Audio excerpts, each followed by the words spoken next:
Há exatos 30 anos, o Brasil dava um importante passo, promulgava a Constituição Federal de 1988. Após a ditadura militar, ela trazia novamente ao país o regime democrático e se propunha a ser garantidora do bem-estar social. O documento contou com a participação da sociedade civil e foi formulado por Assembleia Constituinte de 559 parlamentares. A Constituição continua atual ou está recheada de emendas? Realmente ela passou por um processo aí de emendamento muito grande, né, ao longo desses 30 anos. Isso tem a ver até pelas próprias características, né, da elaboração, né, como ela foi elaborada, quem participou, né.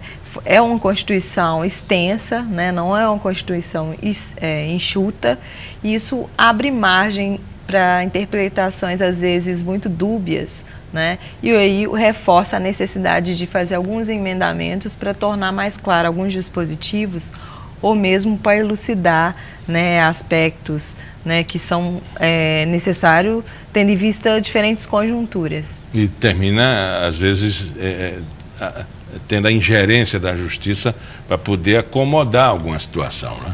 Exatamente. Além disso, existe aí a necessidade de estar buscando, né, o judiciário para tentar evitar esses equívocos, né, e buscar a interpretação mais adequada ao texto original. Fora os costumes que mudam, né, o modismo, a nova tecnologia, a nova maneira de pensar, que é própria da sociedade, que ela é dinâmica, não é parada, estanque, não é?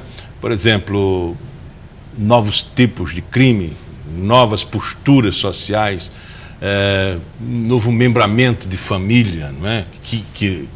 Claro que uma Constituição que tem 30 anos, ou a dos Estados Unidos que tem muito mais, ela poderia prever essa situação.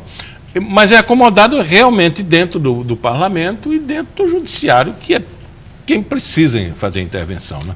Exatamente, né? Há uma multiplicidade, na verdade, de problemas que surgem aí, principalmente quando a sociedade é cada vez muito mais complexa, né? Então, você tem essas readequações. E como a Constituição ela foi elaborada no momento onde a sociedade era extremamente desigual, muito, né, mais desigual, com problemas diferentes, isso se alterou ao longo desses 30 anos, né? Na medida que houve evolução, tanto melhorias em alguns indicadores, quanto piores de outros indicadores, ou mesmo de costumes e posturas sociais, foi necessário, né, que o Congresso fosse chamado a discutir, primeiro, a necessidade, né, avaliar a necessidade, né, e depois o processo de tomada de decisão. Né, até porque você precisa de uma maioria qualificada, né, para que qualquer emenda seja aprovada. Tem também os estatutos, né, que trazem como se um componente auxiliar, os direitos constitucionais da criança, do idoso, enfim, e depois surgiram os estatutos. Eles seriam praticamente complementares, dado o movimento da sociedade, à Constituição? Então, na verdade, esses códigos, né, esses estatutos complementares, eles têm normas específicas para esses assuntos. Então, a gente tem, por exemplo, o Código Civil, a gente tem um Código Eleitoral. Eu diria que talvez o Código Eleitoral é o que mais sofre alterações, né, nesses 30 anos que sofreu. Mas a gente tem o Código Penal, né? Então, esses tratam de normas específicas, né, regulamentos específicos para atuação aí na área. Fora do assunto, já surgiu a demanda do Código Eleitoral. Nós tivemos eleições, né, recentes, e um quadro que, vamos dizer assim, se alterou, obviamente, com os nomes, né, partidos que crescem, partidos que murcham.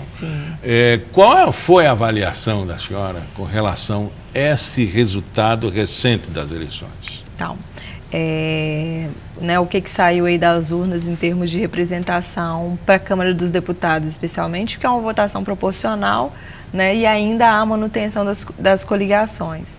A gente tem, né, nesses 30 anos, a gente vai ter o Congresso mais fragmentado, né, da história política brasileira, com a participação de 21 partidos políticos, né, sendo que pelo menos desses 21, 18 são considerados partidos relevantes, ou seja, aqueles que têm muito mais que 6 deputados.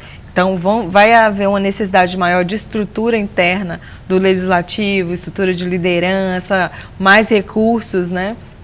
E isso também pode provocar maior dificuldades para coordenação por parte do presidente que foi eleito para conseguir ter uma base majoritária e também mais consistente que lhe garanta governabilidade. Mas essa base não já vai se formando, por exemplo, agora para o segundo turno, essa base não já vai se delineando?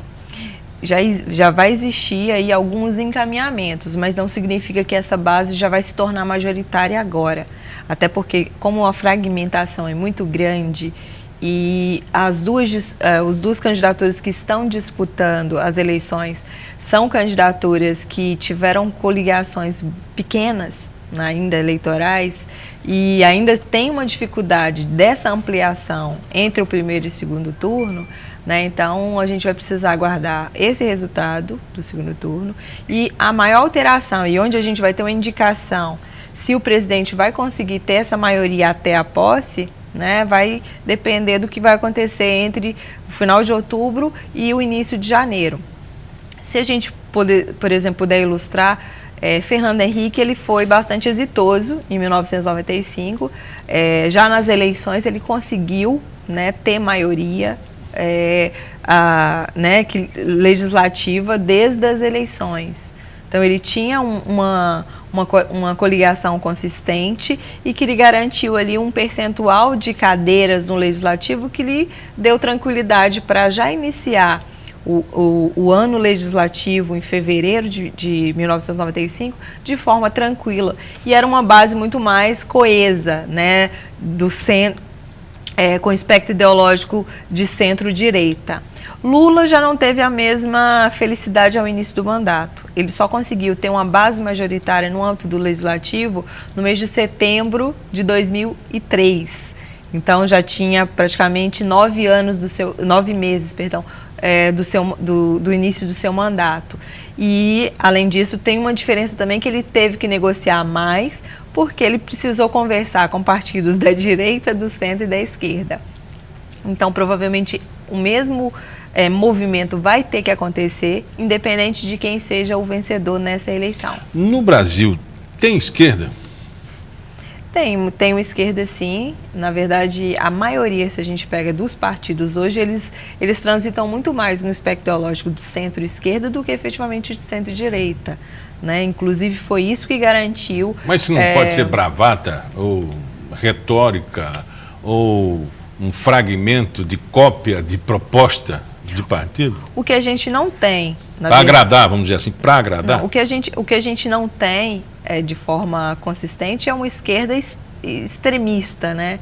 A gente não tem isso. E mesmo aqueles partidos que ainda postulam nos seus programas, né, uma identidade mais radical, né, eles não chegaram sequer aos cargos, né, proporcionais, né, de representação proporcional. Então, mas existe, né, se a gente pega o perfil dos programas, inclusive o próprio PSDB, né, se a gente pega a origem dele, de onde ele surgiu, né, o racha que ele... Partido da Social-Democracia Brasileira. Sim, a social-democracia, né, se a gente pega o conceito e a gente compara com outros países, o que foi uma esquerda, né? Então, é um partido que busca muito mais a tentar minimizar as desigualdades sociais por meio de programas aí econômicos que viabilizem esse desenvolvimentismo, né? E o que a gente nunca teve, na verdade, e pode ser em regimes democráticos, né, nos 2 períodos democráticos que a gente teve no Brasil, foi, por exemplo, uma atuação de direitas radicais.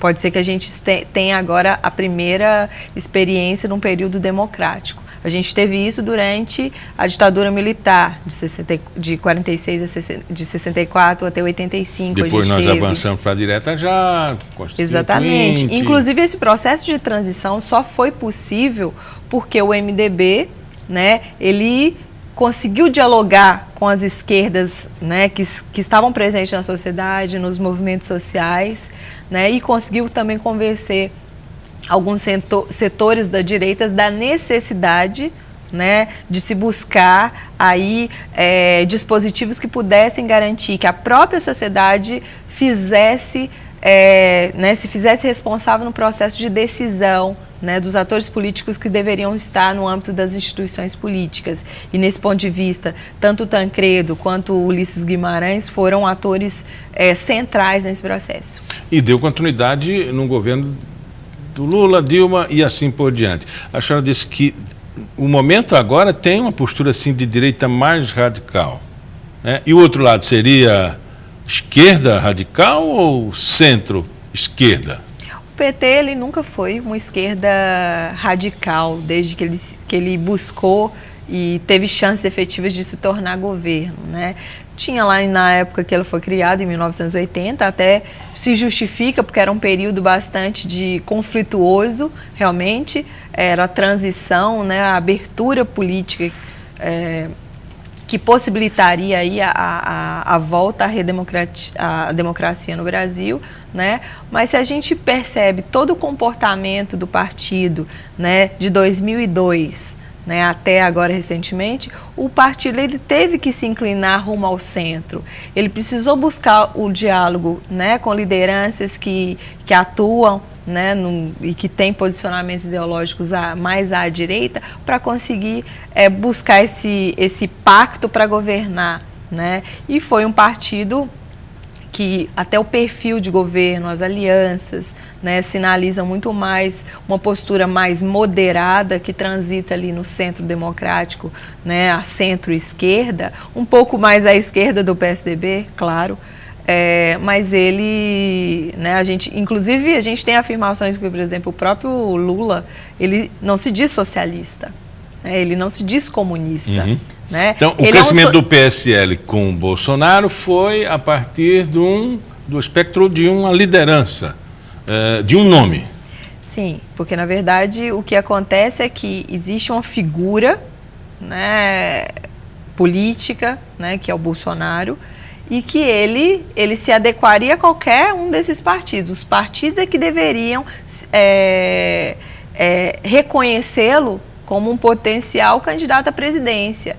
Tanto que se a gente pega o histórico partidário dele, né, a gente vai ver que é totalmente desconectado. Não existe, né, um fio condutor. Né? Se a gente não pode identificar ele com um partido único. Né? Inclusive, ele só conseguiu se filiar ao PSL já próximo ao período aí, né, limite das formalizações das filiações, né? Então, o PSL comprou, né, a ideia, comprou as propostas, comprou o que ele estava vendendo enquanto candidato, né? Então, na verdade, o Bolsonaro, ele é uma figura de uma direita mais conservadora, de uma direita mais radical. Conversamos com a professora Luciana Santana, ela é cientista social. Muito obrigado pela entrevista. Pauta Especial fica por aqui. Voltamos no nosso próximo encontro, sempre às 11h30 da manhã. Até lá.